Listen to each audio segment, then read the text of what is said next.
Hey there, it's Stephen Dubner. Before we get to today's episode, I have a couple announcements. The first is a slight change of plans. Last week, we told you that this week's episode would be about the super agent and deal maker Ari Emanuel. But that episode just isn't ready yet. It's still in the oven. So you'll be hearing that next week. Here's the other announcement. We recently told you about a special series we're working on, a series about failure. We all know failure can be hard to talk about, but there's also a lot to be learned from it. So we asked you to send in your personal stories. We got a lot of replies, but the vast majority were from men. We know that about half of our listeners are women, but for some reason, those weren't the listeners who got back to us. It could be that women simply don't fail as much, but we want to hear those stories too. So if you are female and have any kind of failure story to tell, personal, professional, academic, creative, whatever, we want to hear it. Just send an email to radio@freakonomics.com with the subject line failure.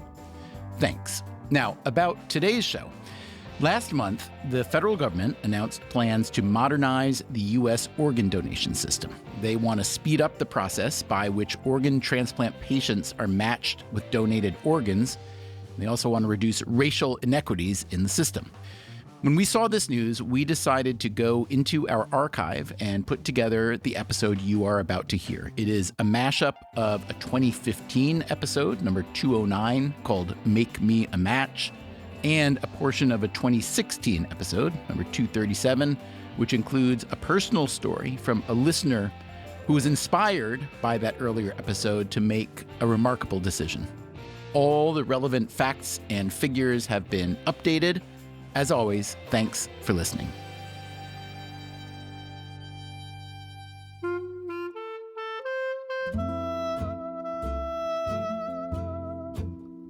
Okay, I'm Al Roth, and I'm a professor of economics at Stanford.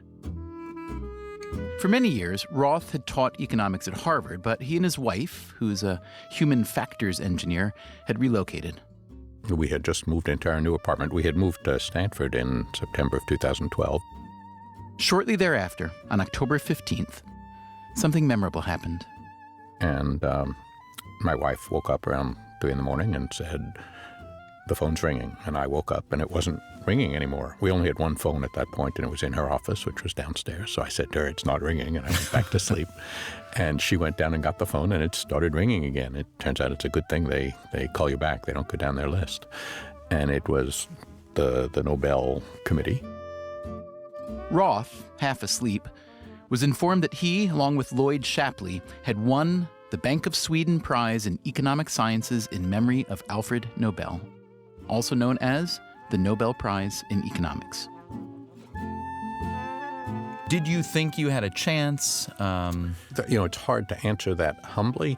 So I knew that I was on the big list of people who, if I won a Nobel Prize, it wouldn't cause the Nobel Committee to be embarrassed. The newspapers the next day would not say craziness in Stockholm. But there are many, many people in that category. So indeed, we were asleep. We were not waiting for a call. And it's an interesting call because one of the things they're concerned about, they have a lot of experience with this, is convincing you that it's not a prank. So the person who first spoke to me said, "Congratulations, you've won the Nobel Prize."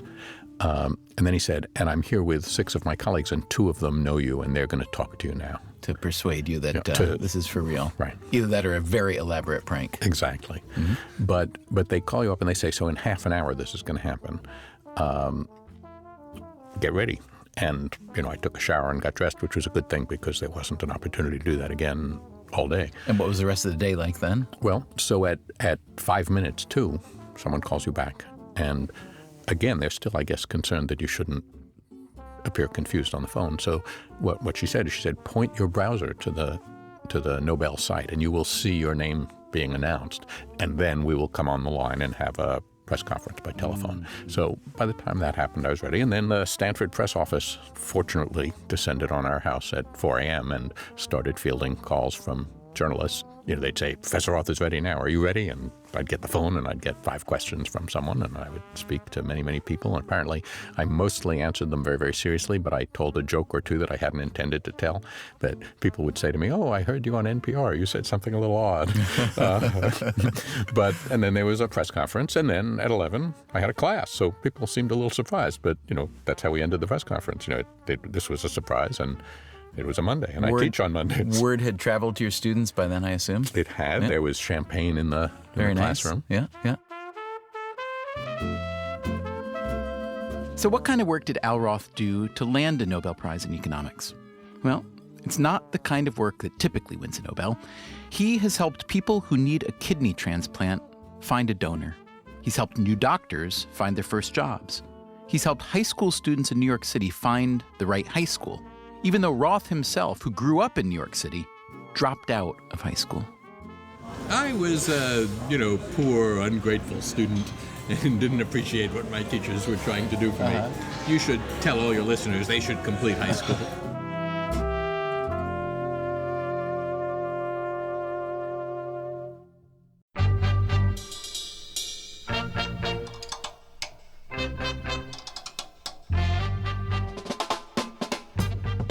This is Freakonomics Radio, the podcast that explores the hidden side of everything, with your host, Stephen Dubner.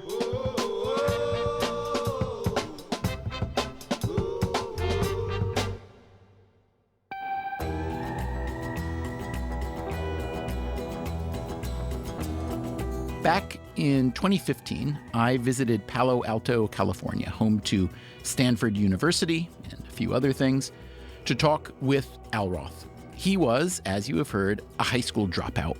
But don't worry, he did go on to college, many, many years of college.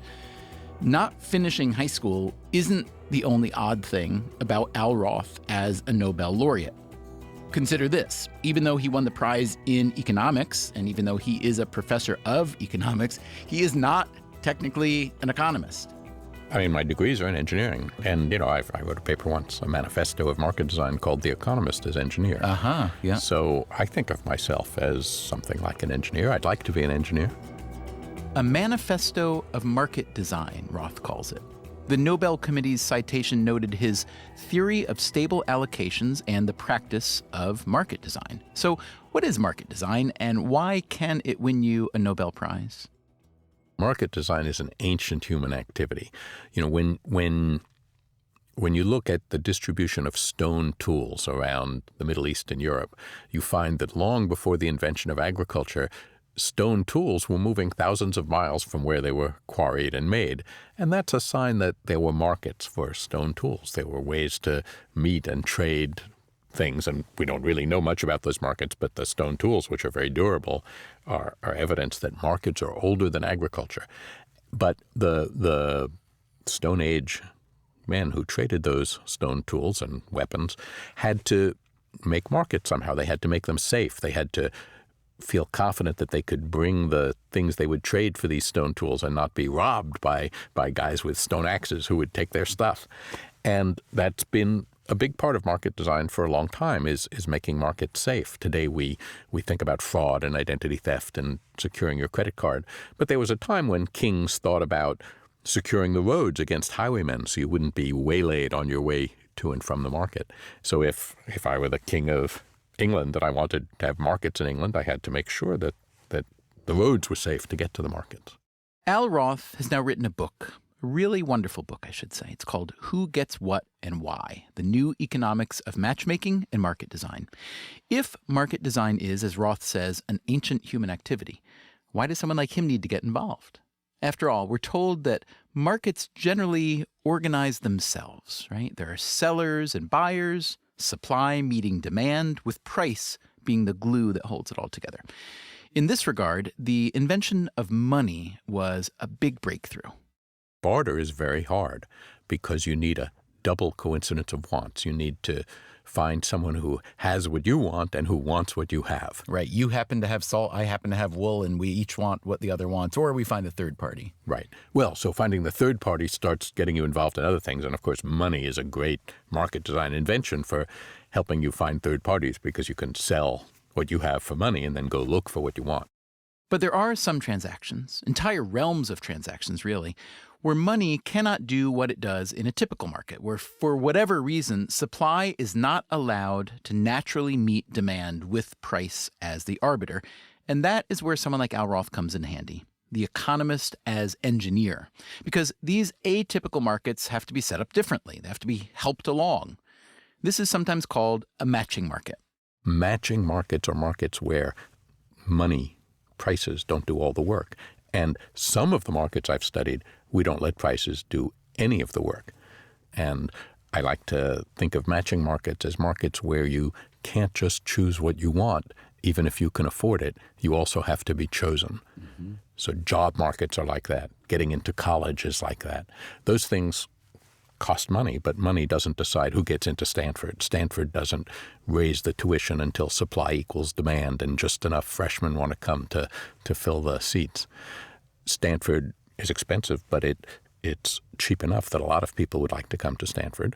And so Stanford has this whole other set of market institutions, applications and admissions, and you can't just come to Stanford, you have to be admitted.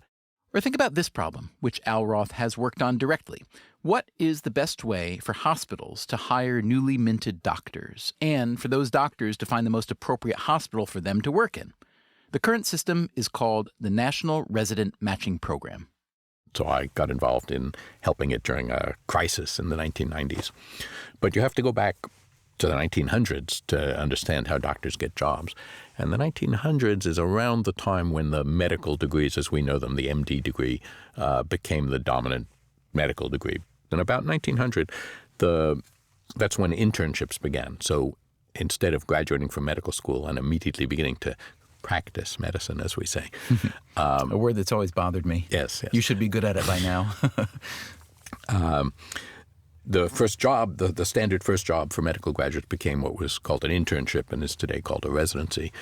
And that's a job where you work in a hospital and take care of patients under the supervision of a more experienced attending physician. And it's a giant part of the professional education of doctors. So it's very important to doctors where they get their internship and residency. And it's very important to hospitals because the interns and residents are a very important part of the labor force of a hospital. As Roth tells it, there was an arms race between hospitals for the best future doctors. They began grabbing medical students earlier and earlier, sometimes 2 years before graduation. And when you try hiring people 2 years in advance, it's hard to tell who the good doctors will be. It's also hard for the doctors to tell what kind of jobs they want. So the medical schools intervened. In 1952, they created the National Resident Matching Program. They developed a marketplace that has a form that has survived till today, although my colleagues and I have helped modify it since then. And what that form was, you go on interviews and you find out the salary and the working conditions and of the various jobs that you might be offered. And then instead of working the phones and maybe getting an offer that says you have to take it yes or no right now on the phone, what you do is you consider in advance which jobs you would like, and you submit a rank order preference. This would be my first choice of the jobs I've interviewed at. Here's my second choice. Here's my third. And the jobs do the same thing. The hospital residency programs do the same thing. And then a match is made in a centralized clearinghouse.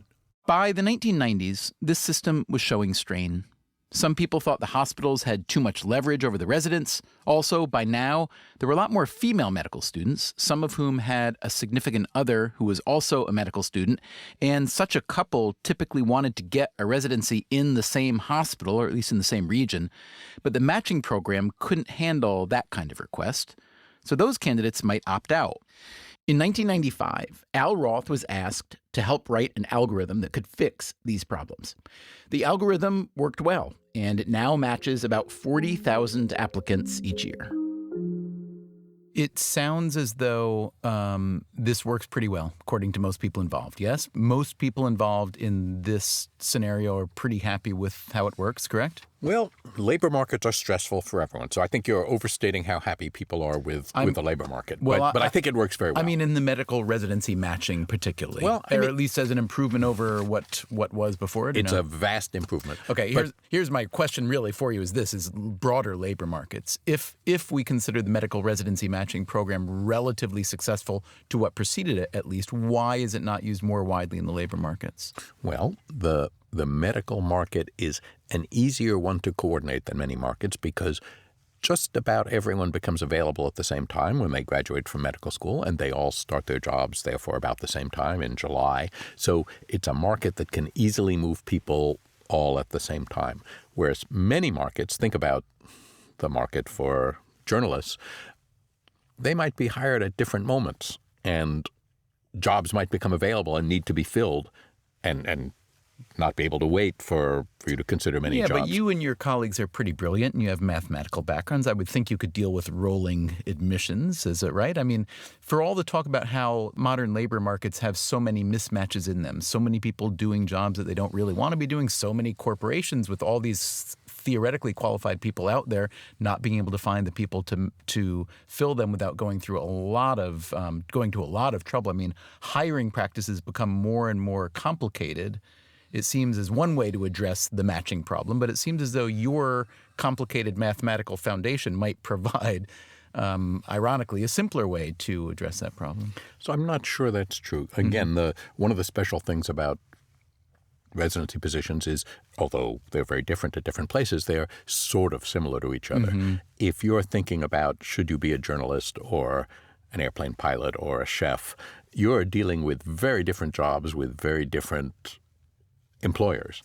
And one of the things that we do in the medical match is we make all the jobs available at the same time. That allows you to consider them, to have preferences over them. That's hard to do if you're thinking about being a chef or an auto mechanic. Sure. I'm curious to know what's a market or scenario that you've looked at before that you thought, boy, I would love to help fix that one, but either haven't had a shot or maybe tried and failed. Well, the markets for new lawyers might fall into that category, and certainly the fanciest job that top graduates of elite law schools get is a lot like a medical residency. It's a clerkship with an appellate judge. That market is presently in the kind of situation that the doctor market was around 1940, where jobs are being contracted far before law school graduation. And probably a dozen times in the last 30 years, the lawyers have tried to fix this with things like setting dates before which you shouldn't hire and things like that. But it turns out it's hard to make rules that judges have to follow. Judges are a law unto themselves, and they break the rules. They cheat. If you know someone who's in law school now who wants a clerkship, they're probably going to get an offer sometime in their second year, so the middle of their second year, a year and a half before they are ready to graduate. And what would it take for you to have the authority to get in there and redo that market? Well, the question is, is there a desire for judges to coordinate in a way that would control the market? And so far there hasn't been. So you can win all the Nobel Prizes you want, and there's a limit to your power nonetheless. There is.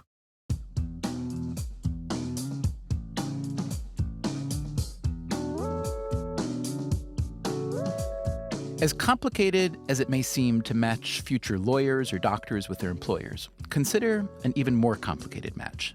A person who will die unless they can get a kidney transplant. You can't buy a kidney, you can't pay for somebody's college education to get a kidney, you can't buy them a car. It's illegal in the United States to obtain a kidney through any kind of valuable consideration. That is Ruth Ann Leishman. I'm the program manager for the Kidney Pair Donation Program at the United Network for Organ Sharing. The United Network for Organ Sharing, or UNOS, maintains the registry of all the people in the U.S. who need an organ transplant, at least for now. The Biden administration's new modernization effort would put some of UNOS's current responsibilities up for bid. According to the National Kidney Foundation, out of the roughly 122,000 people awaiting an organ transplant, more than 100,000 of them, roughly 80%, need a kidney. We don't have enough supply of kidneys available. And so the list is ever growing, but the number of kidneys available for transplant is pretty stagnant. It's estimated that 13 people die each day in the U.S. while waiting for a life-saving kidney transplant. And that's because, as Leishman says, the demand for kidneys keeps rising, but the supply hasn't risen to meet it. Now, why is that?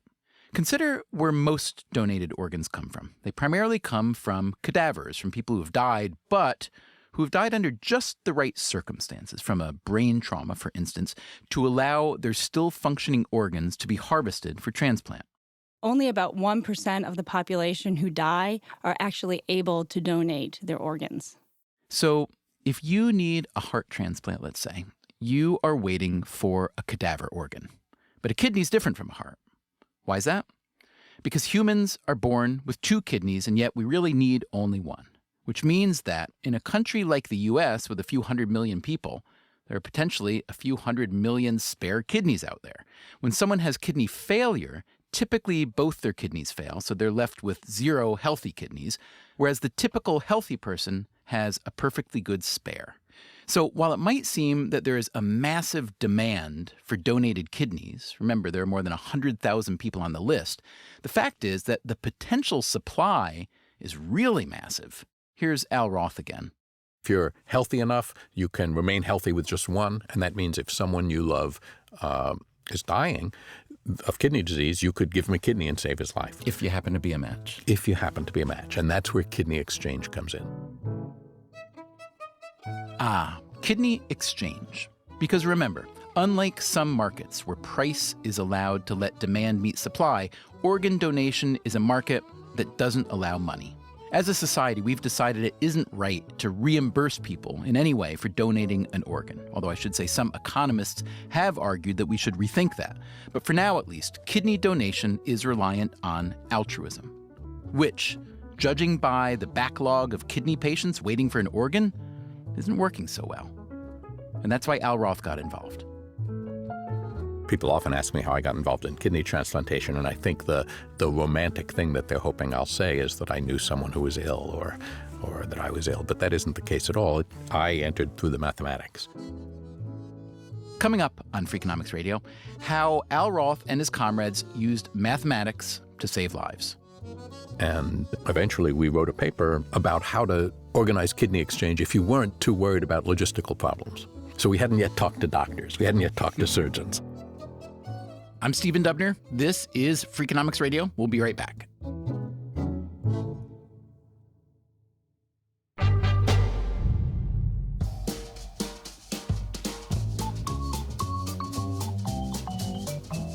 Al Roth, high school dropout, Nobel laureate, author of the book Who Gets What and Why, began working on organ donation more than 40 years ago, as it turned out.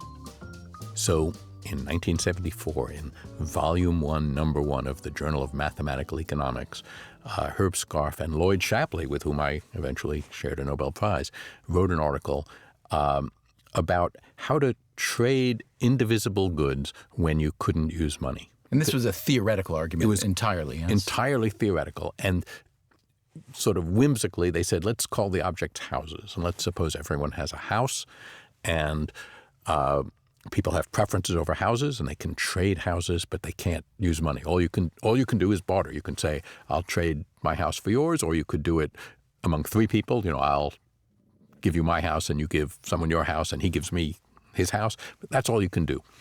How would trade work? So they wrote a paper about that. And I had just gotten my PhD in 1974 when this article came out. And I read their article, and I thought, what an interesting problem to think about, how to trade without money. So I wrote some articles about that too, with Andy Postlethwaite and still theoretical, or did you entirely theoretical? Okay. We were talking about how to trade houses, and of course, no one trades houses without money. I can tell you, I've just bought a house in California, and money played a role. But it's, you know, the way economists learn about things, the way mathematical economists learn about things, is a little bit the way children learn about things. You find toys to play with, and then by playing with the toys, you gain experiences that might help you with other things. So this is a toy, this toy model that allows you to think about the question of how to trade goods when you can't use money. And when you can't, divide the good. You can't say you have a big house and I have a little house, so just give me half of your house for my house. You say houses are indivisible. We have to trade.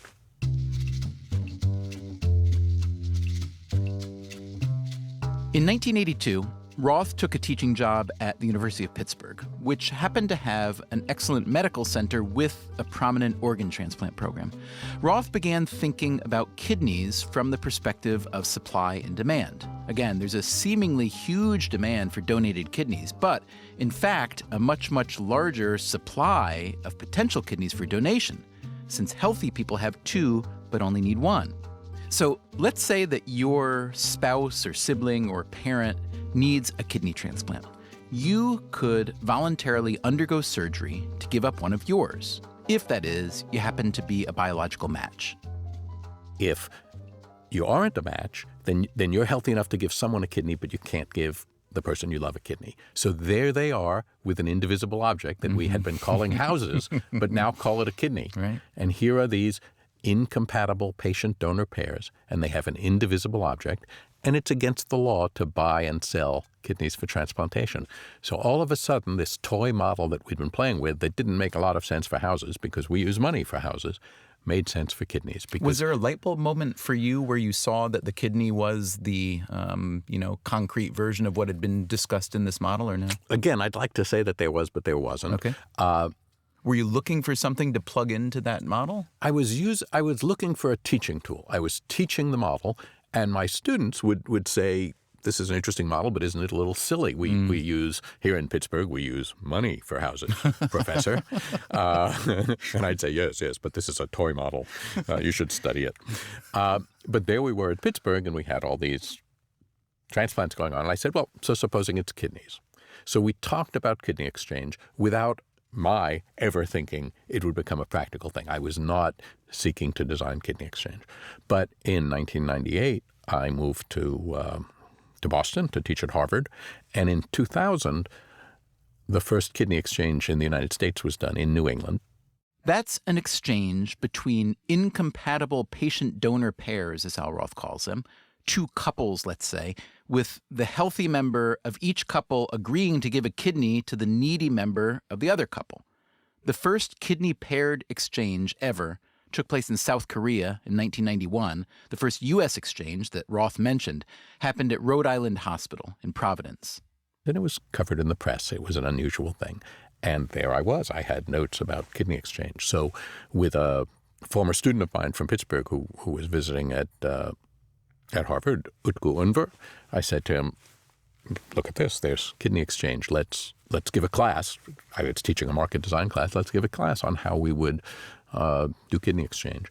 And Meaning this one had happened without your help? Yes. And you looked at this and thought, hey, if this is happening on a small scale, we can maybe... We can help organize it. We have played all these years with toy models. We know how to organize on a large scale trade among people dealing with indivisible goods when you can't use money. We know a lot about this. Several other economists began thinking about the problem. And eventually we wrote a paper about how to organize kidney exchange if you weren't too worried about logistical problems. So we hadn't yet talked to doctors. We hadn't yet talked to surgeons, although... where the kidney needs to be right, and just what kind the preparation is for surgery and so on. And how hard it is to do big exchanges compared to little exchanges. So we sent the paper to all the surgeons we could think of, and only one answered. It was Frank Delmonico. And he was That's a good one to have answered then, as it turns out, right? Yeah. Absolutely. Okay. He was the director of the New England Organ Bank, and he came to lunch, and he and I have been colleagues on kidney exchange and other things for more than a decade now. But we helped him build the New England program for kidney exchange. One person that Delmonico hired at the New England Program for Kidney Exchange, or NEPKI, was Ruth Ann Leishman, who helped set up their kidney-paired donation program. Remember, the Rhode Island transplant had already happened in 2000. But that was just done manually, looking at the blood types of the donors and the candidates. And then in 2004, we started working with Alan using his optimization program. The idea behind using Al Roth's algorithm was to make it so transplant centers could simply enter the medical and demographic data on potential organ donors and recipients, type in a few keystrokes, and then voila, it would produce a match. It would really be impossible to do this by hand because of the number of antibodies that we're talking about and the number of people that we're talking about. We really need a computer to look at it, not just to do any kind of matching, but really to optimize the matching. Matching a potential kidney donor is harder than it sounds. Not only does any given person have one of 4 major blood types, but we also each have our own stew of antibodies and antigens. We're born with a certain amount of inherited antigens, but when our bodies encounter foreign antigens, we develop antibodies that battle them. This can happen during a blood transfusion, for instance. That was the case with a Minnesota woman named Julie Park. What really happened was I broke my leg about 5-8 years ago. And unbeknownst to me, they gave me a blood transfusion during it. And that just changed a bunch of antigens and antibodies, and enough so that Ray no longer was going to be a match for me. Ray is her husband, Ray Book. They've been married for more than 30 years. Julie and I went to high school together, didn't know each other. Had one date when we were freshmen at the University of Minnesota. I told her I'd get back to her, and at our 20-year class reunion, I got back to her. Julie and Ray have 1 daughter, 3 grandchildren. Julie has been a type 1 diabetic since she was 8 years old. And it basically, has caused all my medical issues over the years. Julie got her first kidney transplant when she was 35. It came from a deceased donor. And it lasted me quite a while, and that was great, like 26 plus years. And then that one, for whatever reason, was failing. So all of a sudden I needed another one. Ray's blood type is O, which means he's a universal donor. We were kind of going down that road thinking he'd be able to donate to me someday. But after that blood transfusion, Julie was told by her doctors that Ray was no longer a match. In Julie's body, Ray's kidney would have failed. Ruth Ann Leishman is familiar with Julie's case. She had a lot of antibodies. 94% was her antibody level, which means basically she only matches with about 6% of the population. So if Julie went the route that got her her first donated kidney, it likely would have taken a long time to get another one. Given her particulars, one doctor told her, she could wait 5 years or more. Years which, as Leishman describes, are hard on anyone with kidney failure. And then they're waiting on dialysis, and then 3 days a week they go into a dialysis unit to have their blood cleared of the toxins that the kidney usually removes. Or they're at home at night doing home peritoneal dialysis. And so that's a nightly ritual for people, and it makes it difficult to work. It makes people tired. It makes people sicker. So when they do get a transplant, they may not be in the best health anymore. So it's challenging. But Julie had the good fortune to be enrolled in a kidney exchange program, and her chances were greatly increased because her husband, Ray, was offering to donate one of his kidneys to someone, anyone, since he wasn't a match with Julie. This is what's known as being a paired donor, meaning that Ray was offering his kidney under the condition that his wife would receive a kidney donated by someone who was a match with her. I wanted to help my wife in any way that I could, so I went out and got tested. All the information went into the computer. We just put it out there into the network, and thank God there's a network like that. And the algorithm obviously worked. And it worked fast. I went on dialysis November 1st. They called me around Christmas time and, told me, well, it looks like we've got something, on the schedule here, but, you've got to heal this wound you've got on your foot. So I spent the month of January in bed. So anyway, that was January, and then we had the transplant February 5th. So, it certainly wasn't 5 years or more. The kidney exchange landscape has changed. There have been consolidations. NEPKI, for instance, has been dissolved under a push to create a national program. And the numbers have grown. Last year, for instance, there were just over 25,000 kidney transplants in the U.S. About 1/4 of those came from living donors, not all from kidney-paired donation, but still, that's a lot. There's also a special type of living donor that Al Roth's algorithm made possible. Ray Book, you will remember, was a paired donor, but there's also room for what's called a non-directed donor. Ruth Ann Leishman again. Somebody who comes into the computer program without a recipient. They don't know anybody who needs a kidney transplant. They just want to donate to somebody and help somebody. Well, they come into the program and they match with a recipient whose donor matches with another recipient, whose donor matches with another recipient, and this can go on and on. And so instead of that non-directed donor helping just one person receive a transplant, they can help 2, 3, 5, 10, 30, 60 people receive a transplant as we go down the line in the chain. It was one of these incredibly generous people, a non-directed donor, who wound up giving Julie Park a new kidney. This chain started with a woman named Jody. Hello, my name is Jody Shakely Wright. Jody Shakely Wright is 50 years old. At the time, she was living in Charlotte, North Carolina. In May 2012, I was working as a telephonic health coach for a company in Dallas, Texas, and I worked from home in Charlotte. Had a client who needed to lose 20 pounds so that he could donate a kidney to his sister. And I knew nothing about organ donation at the time. And at first, I wanted to do some internet research to determine how his lifestyle might change after the surgery, as well as what he could expect to do pre-op in order to prepare for the procedure. In my research, I came across something called kidney paired donation. I wasn't really familiar with that at first, but I had also seen around the same time an episode of Grey's Anatomy. It's actually season 5, episode 5, if you're interested in checking that out. But it's about paired donation. And at first, when I had seen it on Grey's Anatomy, I wasn't really sure if it was a Hollywood thing or if it really existed. So did some more research, and sure enough, it was a real thing. And I wasn't looking to donate, but kind of sat back and thought, I'm at a place in my life where I think that I'm healthy enough. I work out of my house. I'm financially stable, and this is something that I could do. She began working with the Transplant Center at Piedmont Hospital in Atlanta. She went through a long series of physical and psychological tests. They wanted to know if I had considered all of the factors why I should not donate.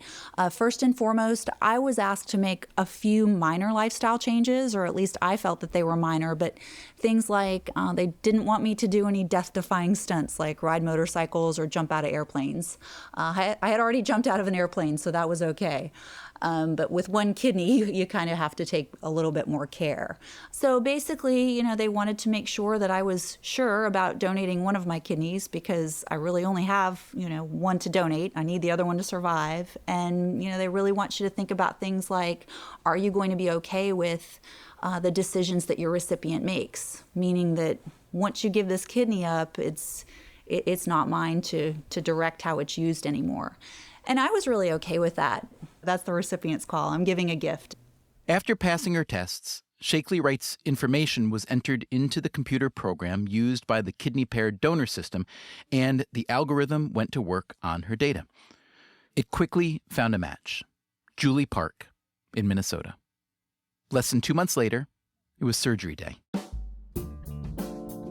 My surgery was in Atlanta, first thing in the morning, and once they remove my kidney, it's put in a styrofoam container, and it's put on a commercial flight and was flown to Minneapolis. Her kidney is actually put on a plane and flown to Minnesota, where it is transplanted into Julie.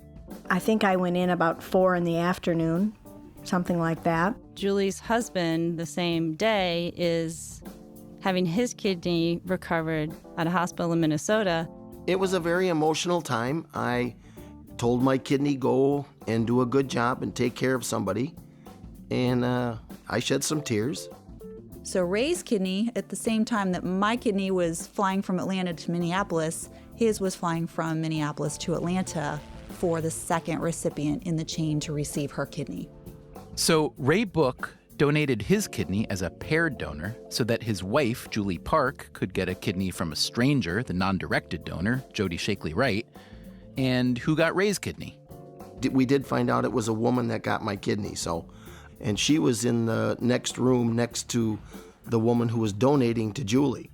Now, my recovery room in Atlanta was next door to Ray's recipient's recovery room.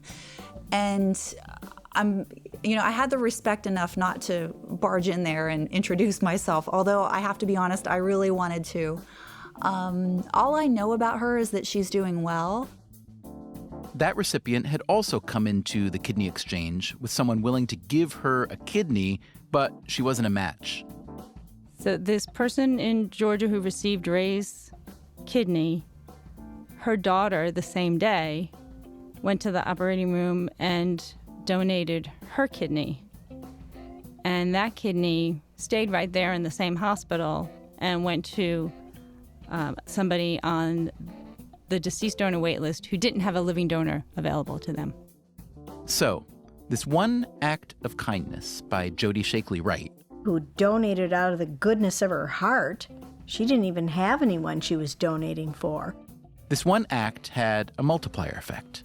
So what Jody did by entering the program without a recipient attached to her is she was able to unlock matches that otherwise wouldn't have been possible. It also wouldn't have been possible without the algorithm created by Al Roth and his colleagues. In 2022, there were over 1,000 paired donation transplants. In 2000, we had 2. We would have stayed doing 2 or 4 or 6 a year without the algorithm. The entire process is incredible. I don't have that much knowledge about algorithms. It's been a little while since high school and college, so I'd have to revisit some of my math skills. But I do know that it's amazingly complex, and just to match blood types and antibodies, and especially knowing that at this time there are almost 124,000 people in need of an organ. So how somebody begins to sift through all that is beyond me. But thankfully, it's not beyond everyone. Al Roth again. This is about exchange. You know, the thing we can call it kidney exchanges. There's real exchange going on. So when I started talking to surgeons, they didn't automatically think of economists as fellow members of the helping profession. But when I talk about it nowadays, you know, I say exchange. You know, that's what economists study. Of course, this is a subject for economists. But initially, many people found it odd that economists were getting involved in organizing surgeries. You write in the book, or maybe hint in the book, that all this work that you and others have done to try to solve this problem will hopefully be obviated one day not too long from now, when there's either medical treatment or perhaps artificial organs. Yeah, I mean... Oh, I hope so. I think that your grandchildren and maybe mine will just be appalled. They'll say to you, you know, Grandpa, so tell me again, you used to cut the organ out of a dead person and sew it into a sick person, and that was modern medicine? And we'll have to say to them, yeah, we were proud and lucky to be able to do that. It saved lots and lots of lives. And even more antediluvian, perhaps, would be the notion that you'd have had to create this complicated way to get a living donor to match with a donee, yes? Right. So my hope is that stem cell technologies will allow you to grow a new kidney the way you grew the ones you have originally. But we're far from that now. And while that may eventually happen, everyone who has end-stage renal disease today will be dead by that time. So our responsibility is to try to take care of the people who are sick today, even though there will be better ways to take care of them in the future. What's it feel like to have played a role in helping redesign, I don't know if you call this a market, it is a market, yes? I call it a market. Yeah. I mean, it's not a market where money plays a role, but it's exchange, and you want to get efficient exchange. You want to get as many and as good quality transplants as you can. Right. So absolutely, it's a So market. there are a bunch of people out there who are alive, who would not have been alive had not you and others working with you done what you've done. What's that feel like? Well, many others.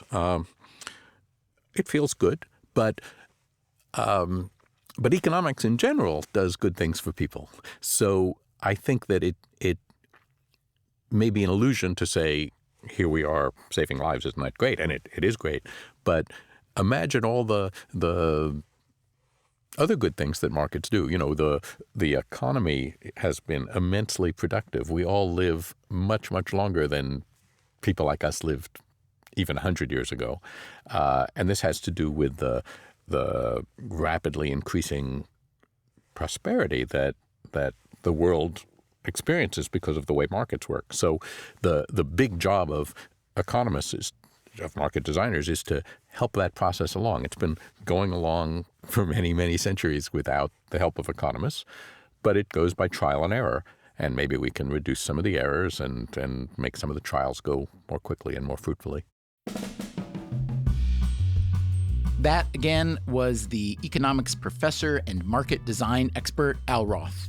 Not long after we first published this episode, we heard from someone who had been inspired by Roth, inspired to do something that most of us wouldn't do. We'll hear that story after the break. I'm Stephen Dubner, and this is Freakonomics Radio.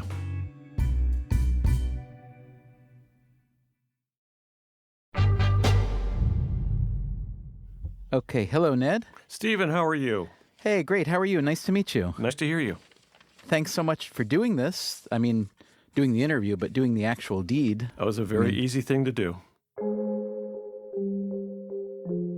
When I spoke with him in 2016, Ned Brooks was 65 years old.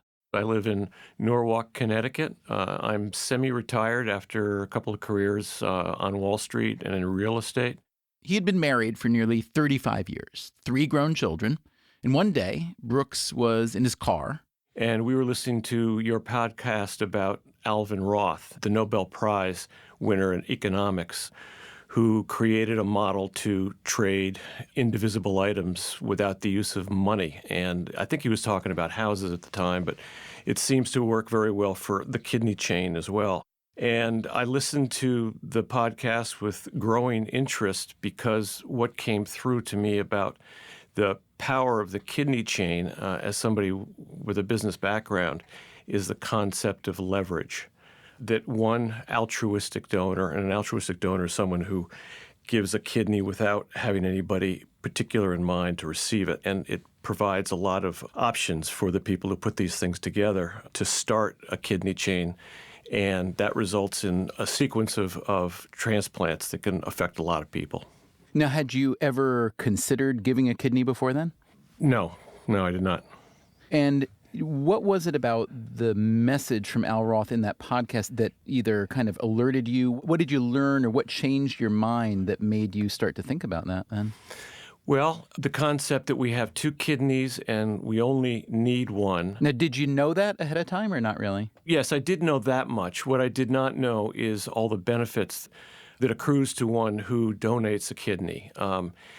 The process is lengthy in terms of the amount of testing that you go through to do so. But no, wait, you're saying that the medical tests were the benefits? Is that, oh, absolutely. I just want to clarify here. Yeah, really? Absolutely. Okay. Look, you get many thousands of dollars of testing for free. Can I just say something, Ned? I think you and I are fundamentally different people because if I were going to get several $1,000s worth of something free, I would want it to be, golf or something, fishing boat, not medical tests. But tell me more about your great desire for this. Well, you're not 65, and knowing that all your organs are free of any contaminants is a very reassuring thing, actually. Let me be clear. It wasn't really all the free medical testing that made Brooks want to become a kidney donor? I think this is something I have to do.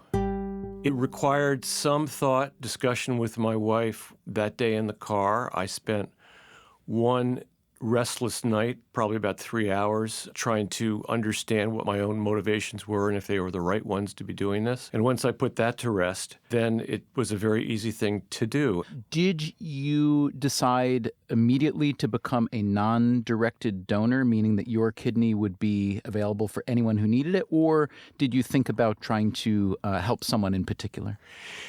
As great as it would be to help someone in particular, I didn't know anyone who needed a kidney. And in fact, the leverage comes from being an altruistic donor. You can't start a kidney chain unless you're altruistic about it. Let's say I need a kidney and my wife is willing to donate or someone else in my family is willing to donate, but they're not a match. They're not a physiological match for me, but they would donate a kidney of theirs to someone else who is a match. They then enter the chain, correct? So call them couple A. And couple B is in the same situation as is couple C, D down the line. But then there's this wild card X, that's you, this guy who comes in who doesn't have anyone who needs one, who just wants to give. Does that make you much more valuable? That makes me valuable because it allows the algorithm to maximize the length of the chain and kick it off. If you didn't have the altruistic donor to start, you'd have to have a perfect match. I'm working with my hands as I'm doing this, which is a lot of arrows pointing to people who all work out exactly the same. Talk about the procedure, working with the hospital, and talk about how the relationship works so that you are not made to feel that you're being pressured. Sure. In my case, I had the operation done at New York Presbyterian, and I chose New York Presbyterian because they do a lot of these operations. And I think with any surgery like this, you want to go to a place that does a lot of them. And so I was very comfortable with their record. They've never lost a donor yet. They provide you with 2 advocates, and those advocates are there to protect your interests throughout the process. And you go in for testing, you do it through your advocate, you go in for psychological testing, physical testing. They want to make sure you're financially able to do this because, of course, you cannot be compensated for a kidney donation. To what degree did they push back? In other words, to what degree do they try actively to discourage you or at least make you take a step back and think it through a little bit more? They didn't actively discourage me. The psychiatrist probed quite a bit, but after I seemed to have satisfied her on the answers, that was the end of it. What they will not do is they will not come after you to keep you coming to the hospital for every procedure that needs to be done. In other words, they set the time and the date for your next appointment, and they won't call you. It's up to you to make sure you're there. Oh, that's interesting. Yeah. And at no point did they catch on to the fact that you were just in it for the free medical testing? Actually, yes. The doctor I spoke with there said this is a little-known secret, but the testing is so good that everybody should at least start out to be a kidney donor and find out how their tests go. That is a secret that I'm guessing they really don't want broadcast, because I can see an army of senior citizens flooding in there for their tests, only to say, I think I'm going to hang on to the other kidney. And then talk to me about your family's response. Was everybody on board? My wife was supportive. As I said, I have 3 children. One was very supportive, one was skeptical, and one was opposed. And I guess that's what you get when you get 3 children. But the skeptical one and the one who was opposed turned around once they felt like they got a lot more facts about it. It's a very safe procedure relative to surgery in general. And once they understood that, then I think their reservations went away. I understand you wrote a letter to your family when you had gotten pretty far along in the process. By then you'd undergone some of the testing? Yes. Do you happen to have that letter handy? Actually, I do have it here. If you don't mind giving that a read, that'd be great. Sure. Okay. This is a letter that I wrote to my family when I realized that this is what I wanted to do, and I wanted to inform them all at the same time. So I sent them an email, and it goes like this. All. As you've commented upon, I've had a number of medical tests over the summer. I did not fully answer your questions about those because I wanted to wait until I had cleared all the tests. I'm happy to report that I'm about as healthy as is possible for a 65-year-old male to be. Back in the spring, I was listening to a Freakonomics podcast about a man who won the Nobel Prize in economics for constructing a model of a market to trade indivisible objects without the use of money. He was thinking about houses, but it turns out that the model works very well for other things. His work had been used to create an extensive network for the matching of kidney donors and recipients. The more I listened to the podcast, the more fascinated I became as I learned that just one altruistic donor, a person who donates without a targeted recipient, can launch a chain of kidney transplants that can number as high as 43. I spoke with the National Kidney Foundation and learned more about the process. I registered as a potential donor and began an extensive series of tests at New York Presbyterian, which have now concluded with me being accepted as a kidney donor. So, why am I doing this? Many of our friends and acquaintances have had their share of health challenges in recent years. It is mightily frustrating to watch the pain and suffering and be unable to be any help. I, on the other hand, am in perfect health. I have no need for my second kidney, and I appreciate that my actions may greatly benefit the lives of not just the recipients of those kidneys, but their entire families. Without it being too much of a stretch, my one wholly redundant organ can potentially change and improve the lives of hundreds of people. There were 5,355 kidney transplants from living donors last year, and there are over 100,000 people on the wait list right now for a kidney. The operation is several hours. They start about 3 a.m. in order to catch the morning flights around the country, particularly Los Angeles. LA does more transplants than any place in the country, and New York Presbyterian does the most east of the Mississippi. They will have me walking that same day, and I should stay 2 days in the hospital. I will be uncomfortable for 2 weeks and fully recovered after 4 weeks. The operation is laparoscopic with a single incision in the abdomen. I've been working hard with my trainer on my abs. My advocate tells me that because I am blood type O, a universal donor, and an altruistic donor, I will light up computer screens across the country when they list me tomorrow. I'm happy to report that Mom is fully on board with this. I could go on for a while, but I think you have the picture. If you have interest in hearing the podcast that inspired me, you can find it here, and then I note the Freakonomics page and the short Freakonomics blog on the subject here. Let me know if you have any questions. Love you all. Dad. The left kidney that Brooks donated wound up launching a 3-recipient chain. I knew nothing about my recipient until the day of the surgery when I was told that it was a 37-year-old female in Denver area and that she was very, very sick and unlikely to find a donor anytime soon, and that this was a real 1 in a million match.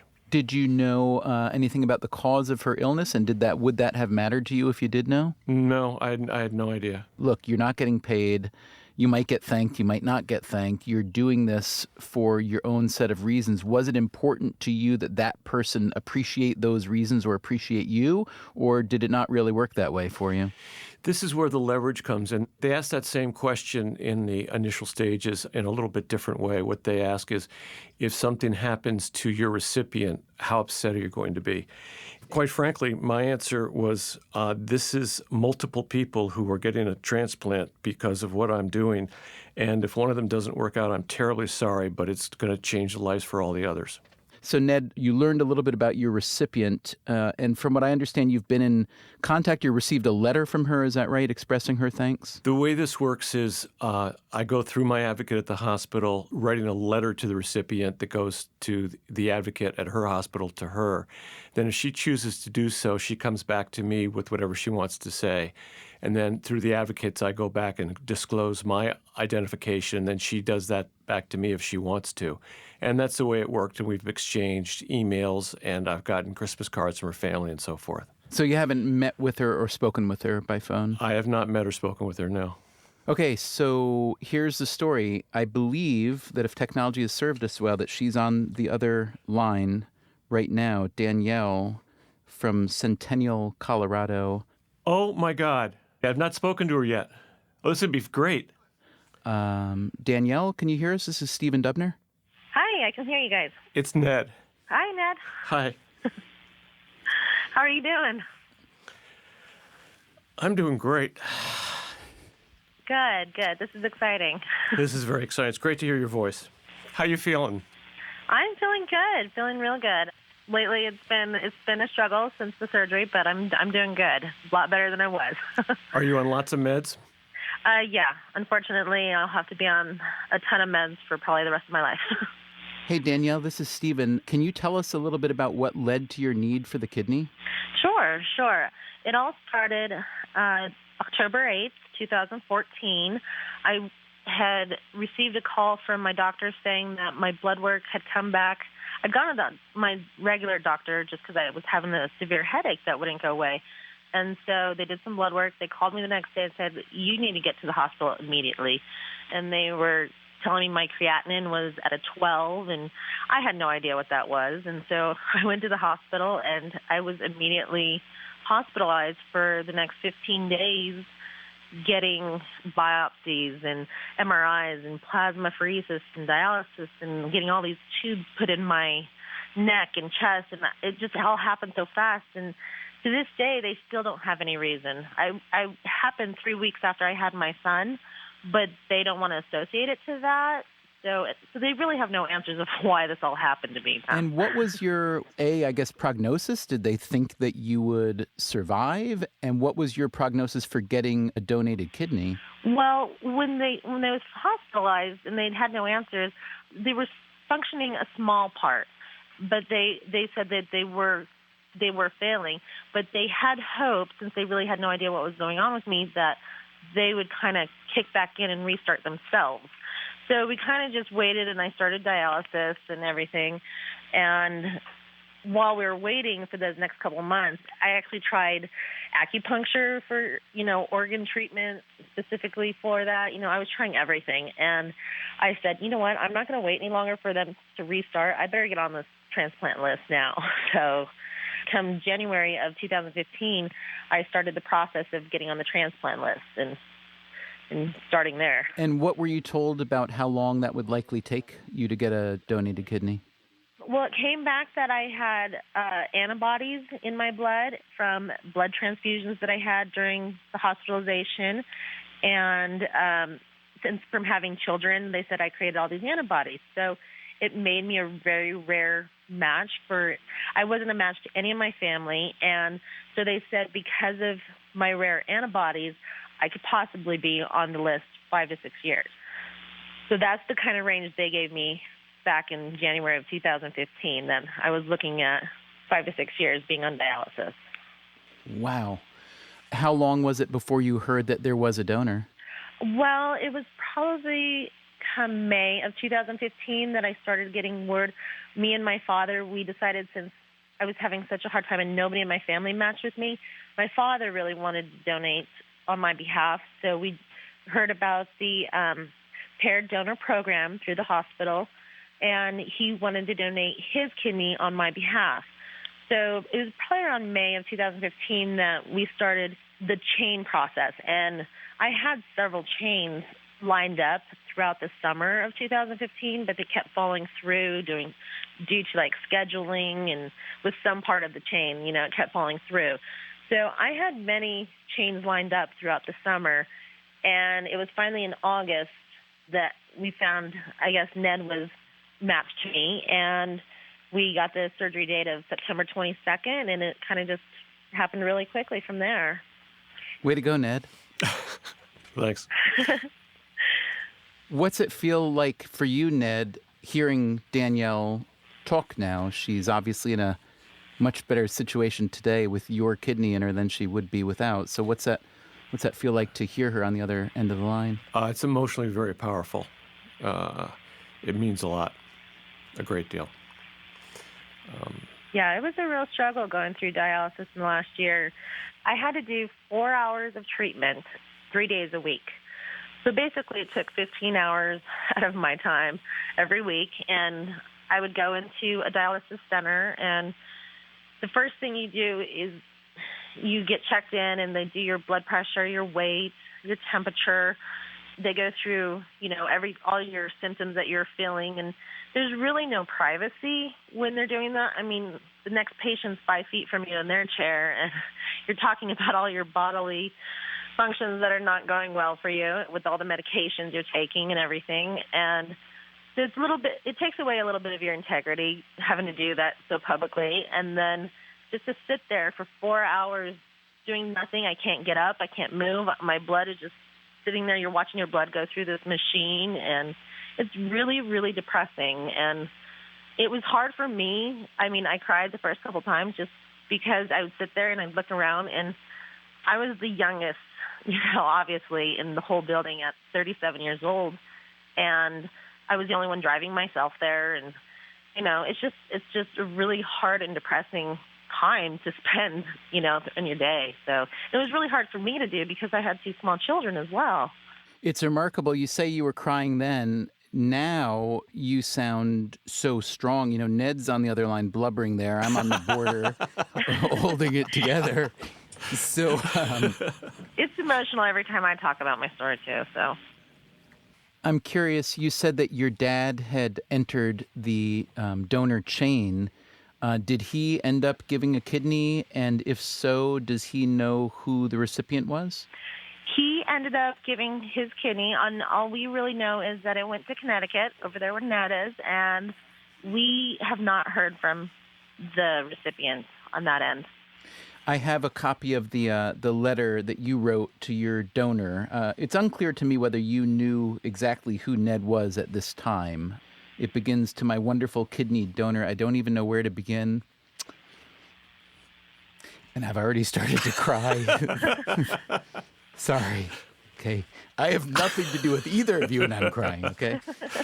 So, but then toward the end, you write, "Just to let you know, your kidney is doing awesome." And I'm already getting my energy back.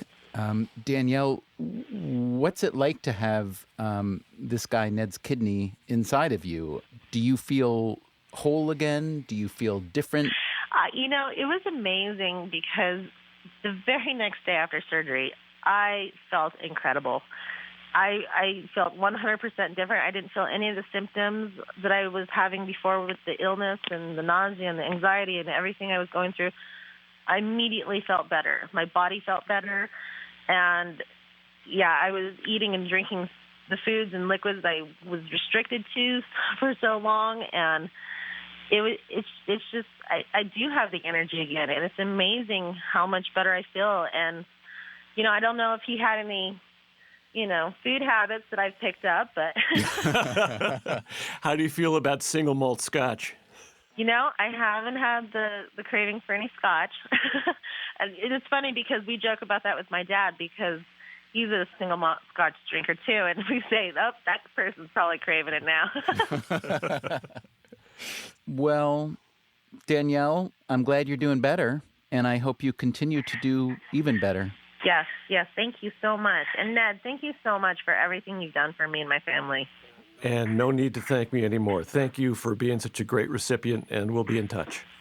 Yes, we will. Thank you. Okay. All right. Danielle, thanks for jumping on the phone with us. Bye-bye. All right, bye-bye, guys.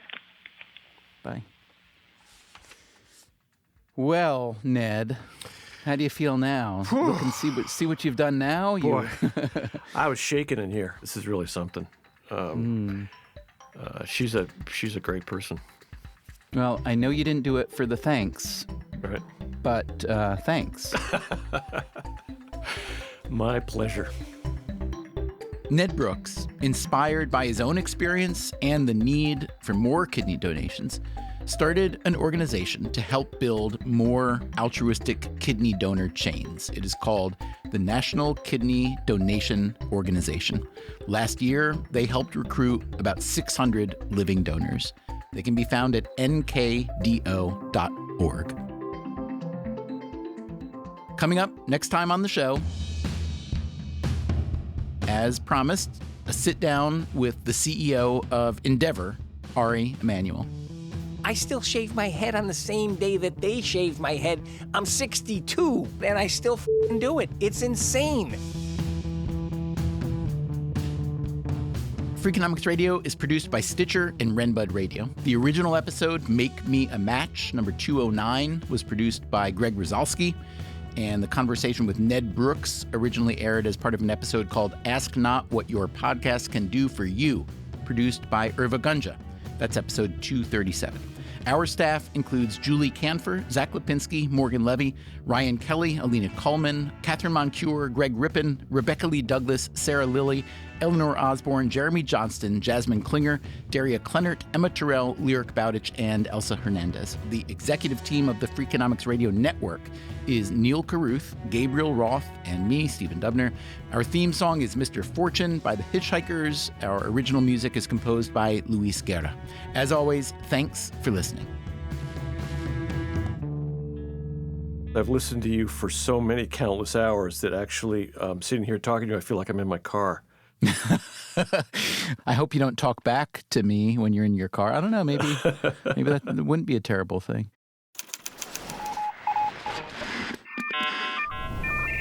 The Freakonomics Radio Network, the hidden side of everything. Stitcher.